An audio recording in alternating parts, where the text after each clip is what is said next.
me një kompani kineze, ne ndërtuam partneritet nga e cila përfituam teknologjinë dhe njohuritë se si të prodhohet kjo kërpudhë, po ashtu patentuam që këtë metodë të zhvillimit të kësaj këpurdhe ta kemi patentën ekskluzivitetin e prodhimit për gjithë territorin e Evropës.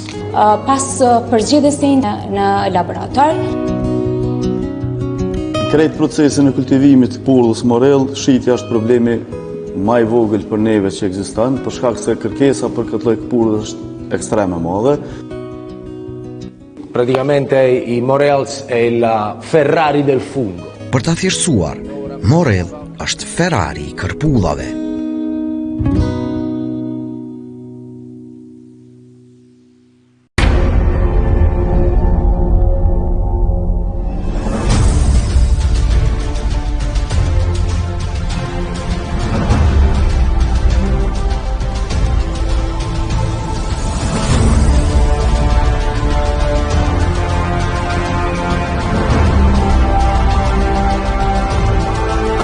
Shpallim Kosovën shtet të pavarur dhe demokratik.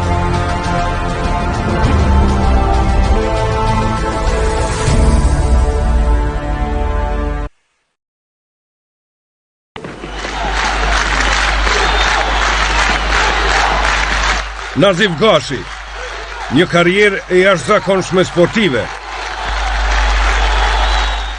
mbushur me emocione, suksese dhe momente të paharrueshme.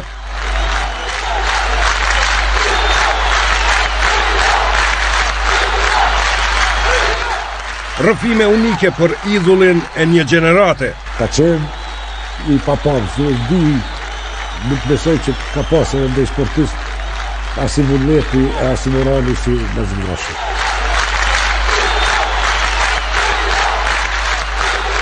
Edhe me i pason që po desë mas këti leqit, po veç fito edhe muje, kë kishë pranu qati për qati me në nëshkru, ose me evra, edhe nuk ishë dërzu. Ekskluzivisht në RTK, premiera e dokumentarit kushtruar karrierës së boksierit legjendar Prishtinas, Nazif Gashi.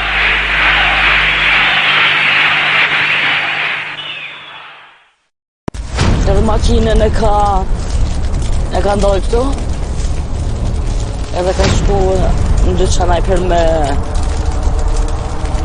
me pi, politikë.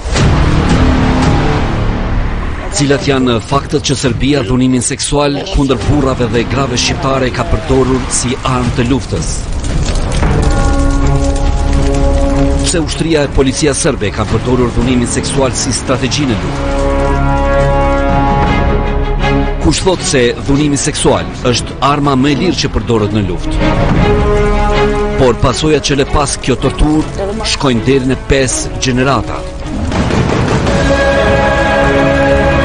Është vetë djesuar populli i Kosovës në raport me viktimat e dhunës seksuale. Dhe sot ai e mbështet çdo viktim të tillë. Diskutim në studio me Adhe Hetemi, drejtuesi i Institutit për krimet e kryera gjatë luftës në Kosovë, Feride Rushiti, drejtuese e Qendrës Kosovare për rehabilitimin e të mbijetuarve të torturës, si dhe Artan Krasniqi, sociolog. Mos e humbisni këtë edicion të emisionit Voyage. Takohemi të dielën në orën 20:05 në Radio Televizionin e Kosovës. With the work that she's done, I've slowly learned more about what she's gone through. I'm really proud of her.